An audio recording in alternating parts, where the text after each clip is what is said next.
Right, I think I shall have a Okay, go. I'll be your. You'll be my I'll be rotator. your rotator. I've got a brief selection of work here which I'll show you, which is fairly recent. Okay. Don't look at the lights. Yeah. Don't look over there for light switches. Oh no. You find them on the screen. Okay. This is a piece of work which I've done for a park near me, Birkenhead Park, and it's 14 foot high. It's in steel, and it's called High Hopes. It's about a family, basically. It's just about a family. And if we move on to the next one, we could. So you'll see you've got the child being lifted into the air. We've got her son there, and we've got a pushchair there. And the curves from this particular angle work particularly well. And this is done in mild steel. And the way which I went about this was producing a model and taking that to an engineer's, and they actually made it for me in which was spot on, so accurately. I'm using them for this particular project here. Now it's quite a departure for me, having somebody to actually make the finished piece, you know, where I'm actually used to doing everything.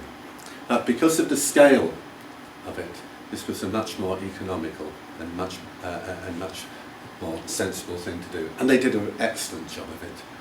So that's where I was with that one. Okay.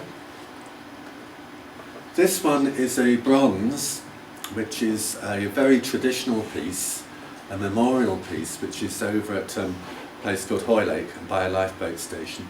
And it's commemorating the death, really, of this lifeboat crew who went out in 1810 to their deaths. Only two came back, in actual fact.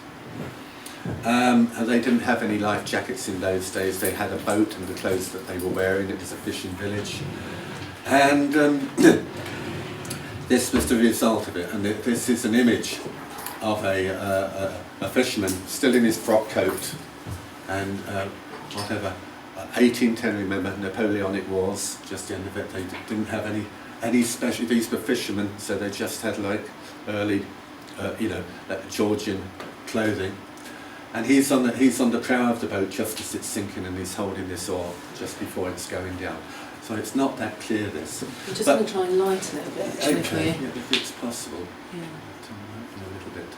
It might be a bit of a dark photo anyway, now. No, it is. No, it is okay, it's probably a dark one. on the screen. We'll take this as a slur. But this was made in clay, and it was done in cast in bronze. Okay, it's life size. That's a bit better. Yeah, it's just over life size rather, and it was made just before last Christmas, and it was such a tight deadline for this. Talk about taking things to the wire. Did you have lots of snow here last year? Yeah, right. Well, just before this was going to be installed, okay, we had a massive snowstorm up north. It was great. This was in the heart of Wales, with a bronze foundry there, being fettled, as to say. I had the lifeboat manager onto me 5 minutes saying, it's got to be up here, it's got to be up here on Monday, we've got the opening on Wednesday. All the dignitaries were coming and everything like that, and it had to come. I will get the helicopter if it needs to be, he said. And in a way, I wish he had done, because it'd be wonderful publicity to have this piece of work, shipped up from Wales on a helicopter and dropped onto this plinth. But eventually we did, it turned up on the Monday morning, and we were working outside getting this installed. Okay, it was -7. It was -7 the whole day, I can promise you that, and it was cold.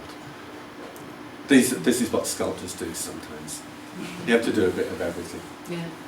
Okay, and without being too detailed, the plinth itself was more problematic to organise than the actual sculpture.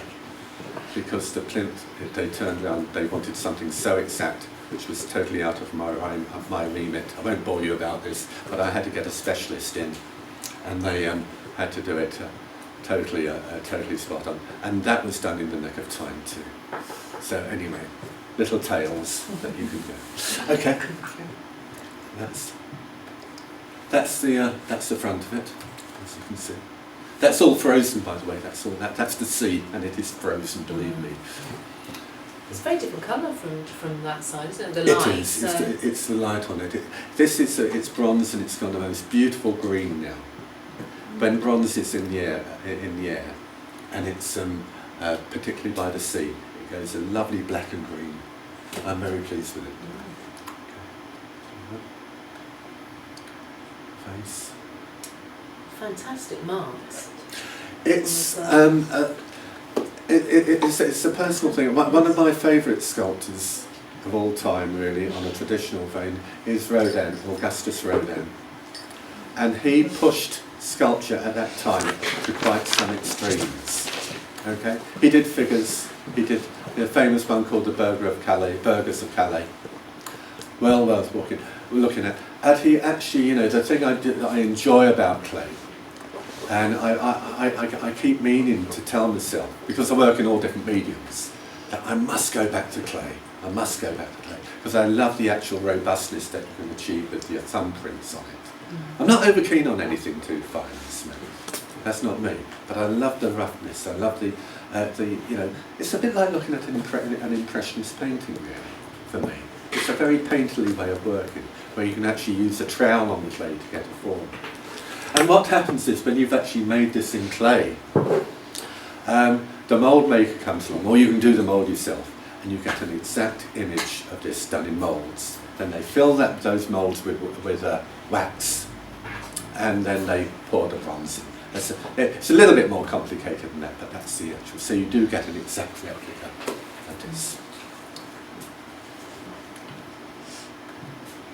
These are some hands. These are the hands which I was quite pleased about producing it. Fisherman's hands, somebody said, and they were, And is it a real ore, or have you cast the ore? This is the cast ore. Oh, is it? Yeah, it's all one piece.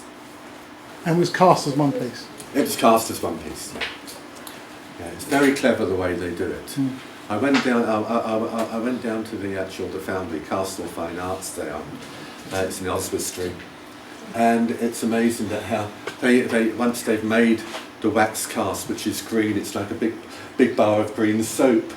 It's really quite funny. Then they actually can slice it up and adjust it, and you go down and rework on the final pieces. It's good. No, I see what you mean. No, it's not actually cast in one piece. It's cast in some of them in sections. Then they weld them together. Right. Yeah. Okay. This was the opening, by the way. So who's the gentleman here? Who's this? Clergyman, yeah. The clergyman. Oh, he's I think he's one of the clergymen of the local church in Hawaii. I forget his actual name. But he's blessing it, and there was a whole crowd of people around here, and they had a band and everything. And it's really quite a performance, really. I was quite overawed by it myself. But here we are. Right. Moving on from there, this is a piece of work for a local academy, or a high school, as it's known, which will be an academy. A brand new building, very similar to this. And the head teacher asked me to produce some work for each department, some wall relief work, which I did out of reclaimed materials. Okay, here's some examples. And it was quite a church-orientated funded school, and they wanted something quite, I wouldn't say maybe religious is the wrong word, they wanted something quite nurturing to welcome you as you come in. And this figure here, although it does represent Christ, really, it has got no label on it to say that, and they were very happy with that. And this is a welcoming, and it was such a challenge to come up with that idea. Like with all schools, you do have religious issue and things like that. So this was a kind of just a nurturing image, and I tried so many different ideas, and they like this one. So these the hands are made out of old plywood, just old plywood I got out of a skip, okay, and put together. And if you grind plywood down, sand it down along the edges, you get these wonderful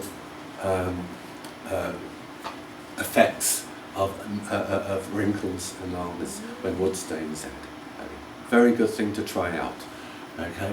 Some of this, the rest of the wood that came from my, I bought this old derelict railway cottage in Shropshire, which I'm renovating, and the wood for the sleeves and the arms, that came from my larder, which I knocked down. And I think it's important to have a bit of history to the materials you use. So all this material that you see, I think the cheekbones of the face, that was an old desk out of out of a school that was being knocked down. Now, I keep everything, I hoard everything. My house is a timber. And the hair they made out of wardrobes and things like that. All that is all reclaimed materials. There we are. So you understand now, it's not just us. No, the best art shop, I tell you, the best art shop, does anybody tell me? Skip. Okay, Absolutely. but get permission first. Yeah. And please note I said that. Okay, there's nothing wrong in raiding a skip, believe me.